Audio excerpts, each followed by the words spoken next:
여러분 안녕하십니까, 노창입니다.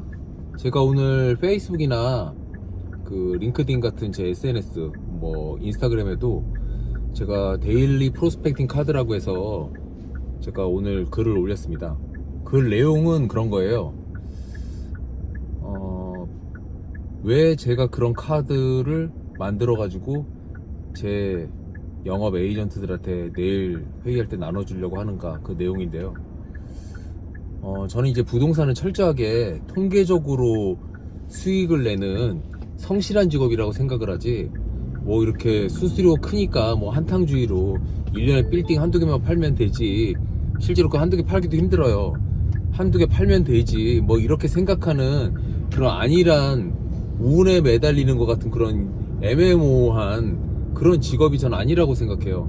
실제로 만난 사람 대비해서 계약할 사람이 나오는 굉장히 정직한 직업입니다. 자, 제가 어제 곰곰이 생각을 해본 거예요. 에이전트로서 입사를 하는 중개법인의 공인중개사들이나 에이전트들은 대부분 거의 뭐 90% 이상이 다 100% 인센티브제 직원이에요. 내가 번 돈을 회사와 계약한 쉐어율에 따라서 나누는 거죠. 자기 사업을 하는 겁니다. 1억을 벌었을 때 5천만 원을 버는 사람도 있고 7천만 원을 버는 사람도 있고, 회사와 그 사람이 입사하기 전에 경력과 그 사람의 능력을 면접에서 확인을 하고, 경우에 따라서는 전 직장의 원천징수 증명서라든지 아니면 본인이 여지껏 경력자로서 영업을 하면서 했었던 트랙 레코드 같은 것들을 정리한 자기소개서, 이런 것들을 통해 가지고 저희 회사에는 그런 것도 있어요. 이 사람이 그냥 무작정 나는 오래 일했으니까 뭐 6대4 3대7로 쉐어해야 되는 고배당 에이전트로 입사를 해야 된다, 이렇게 얘기하시는 분도 있거든요. 저는 고배당 에이전트로서 입사하는 거는 절대적으로 환영을 하지만, 그분이 영업을 오래 했다고 해서 10년 동안 얼마나 잘하는 선수인지 그거는 제가 가늠할 수가 없어요.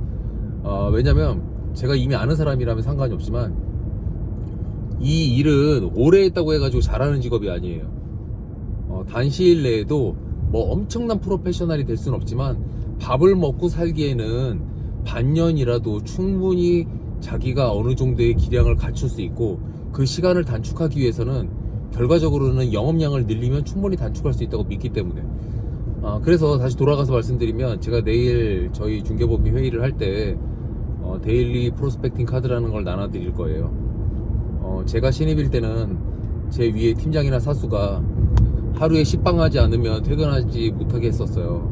식빵은 하루에 10명을 만나서 내가 부동산임을 밝히는 거예요. 그래서 부동산 일거리를 받아오는 거죠. 임대일 수도 있고 매매일 수도 있고. 하루에 10명 만나는 게 굉장히 힘들 것 같지만, 아침에 일찍 출근해가지고 정리할 것들 다 정리하고 한 10시 정도에 팀 회의 끝나고 나가가지고 오후 5시 6시까지 고객을 만나고 돌아다닌다고 생각하면, 뭐 신축 건물 현장 한 군데만 가도 관리소장, 건물주 관련된 사람들 만날 수 있고, 공실 있는 건물에 갔을 때도 관리소장 만날 수 있고, 또 그 1층에 임차인이 있으면 임차인도 만나고, 장사 좀 안 돼 보이는데 위치가 좋은 가게가 있으면 가게가 망하고 있는 거니까 이사할 계획이 지금은 없다고 하더라도 이사할 계획이 생겼을 때 내 손님이 될 수 있으니까 미리미리 인사하고 명함을 받아두는 거죠. 이런 활동을 통해 가지고 신입의 경우에 제가 주 7일 일해야 된다고 생각하면 너무 빡세니까 6일을 일한다고 생각을 해보세요. 그러면 6일 일하고 한 달에 일요일 4번을 뺀다. 그럼 25일 정도 일한다고 가정을 했을 때 25일을 하루에 10명을 만난다. 그럼 250명을 한 달에 만나는 거죠. 그럼 1년 가까이 되면 3,000명 가까이 되고.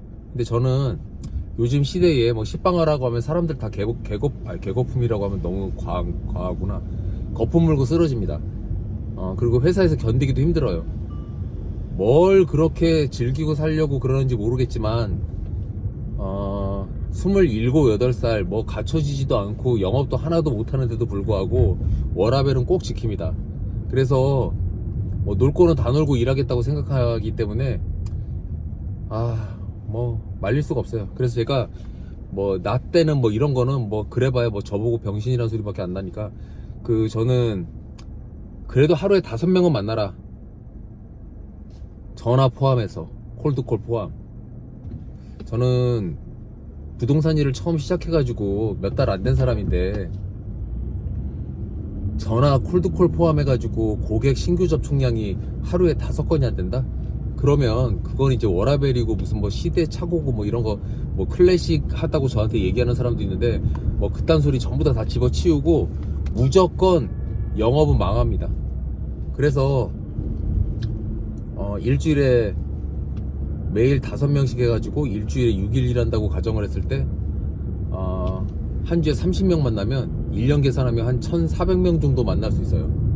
통계적으로 1,400명 정도 만나면 그 중에서 이사를 할 만한 사람을 찾아지면 한 아무리 실력이 없는 신입이라고 하더라도 한 30명?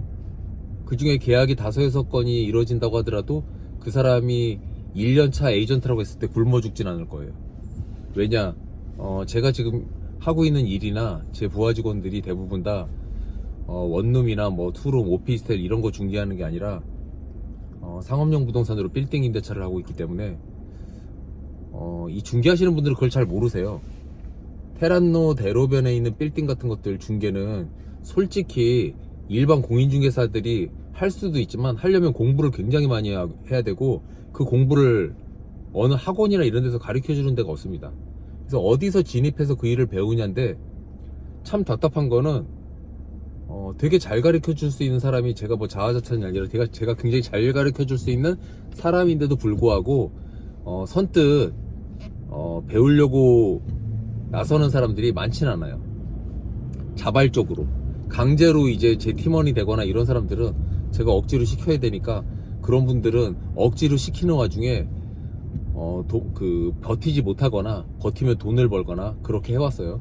근데 자발적으로 온다고 하면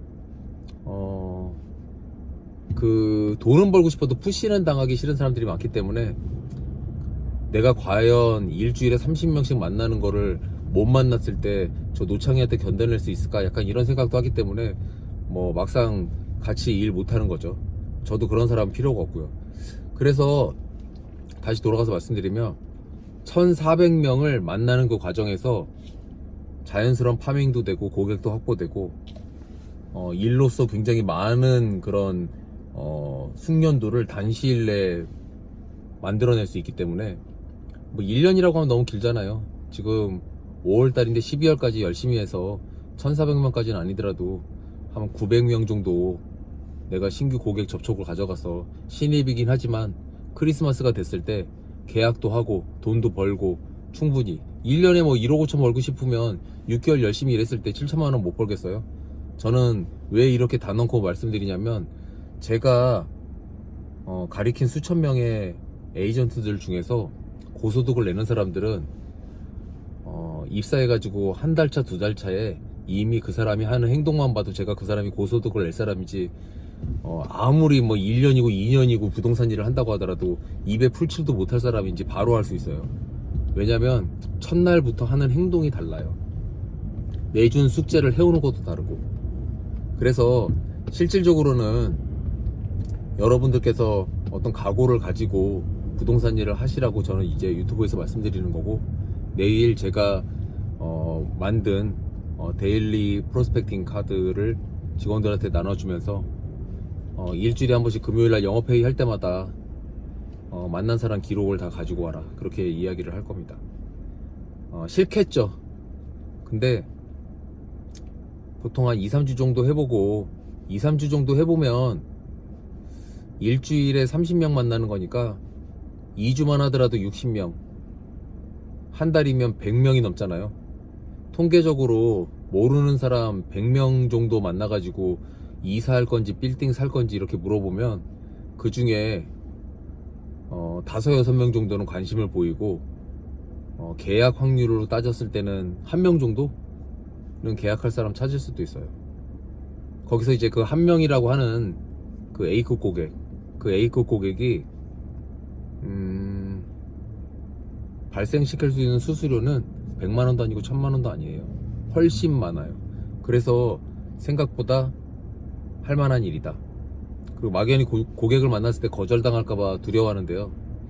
그 정도 두려워하면 일단 영업을 할 수도 없고요.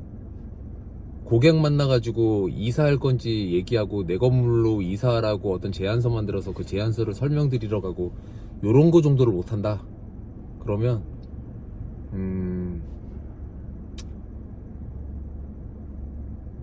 절에 가셔야 됩니다. 이 현대사회에서 그 정도의 그 주변머리로는 살기가 정말 힘들어요. 그래서 할 만한 일인데 왜 못하는가 이런 고민을 하다가 제가 어느 정도는 좀 강제성을 당분간 줘야겠다. 왜냐면 사람도 어떤 버릇이 들어야 되는데 나쁜 버릇도 버릇이고 좋은 습관도 버릇이거든요. 습관 들이기가 굉장히 힘든데 또 들여놓으면 제가 말을 안 해도 또 손님이 찾아지고 돈을 벌면 아 저렇게 하면 계속 계약할 수 있겠구나 생각하고 일을 하실 거기 때문에 당분간은 제가 강제성을 굉장히 많이 갖고 있는 그런 코치인데 저도 제가 가르쳐주고 싶은 사람이라는 마음이 들어야 저도 가르쳐줄 거 아니에요. 그래서 뭔가 일부러 누구를 데려다가 너 배고프지 않니 하면서 밥을 먹일 생각은 전혀 없고 제가 일을 배울 때 그 자체가 저를 가르쳐 주셨던 저희 그 첫 번째 회사의 회장님께서 배고프지 않으면 먹을 걸 주지도 말고 물어보지 않으면 대답해 주지도 말라고 하셨는데 그 말은 정말 이 인생의 진리예요. 일 열심히 하면서 저한테 맨날 뭘 물어보는 사람한테도 제가 충실하게 다 못해주는데 그 뭐 일에 관심도 없는 사람한테 너 지금 돈 벌어야 되지 않니? 뭐 이러면서 일을 내가 가르쳐 줄 테니까 나한테 코치를 받을래? 그런 얘기를 할 필요가 없죠. 여러분 근데 그 코칭이라는 거는 굉장히 중요해요. 여러분들이 별거 아니라고 생각하지만 일주일에 누군가에게 자기가 했던 일주일의 그런 영업 활동을 보여주기 위한 그런 강박은 생각보다 심합니다. 그게 또 윗사람이면 훨씬 심해요. 왜냐 안 하면은 견디기가 힘드니까. 그래서 그 강제성을 갖는 부분은 여러분들이 영업하는 데 있어 가지고 여러분의 나태함을 없애주는데 큰 도움이 될 겁니다. 자, 마칠게요.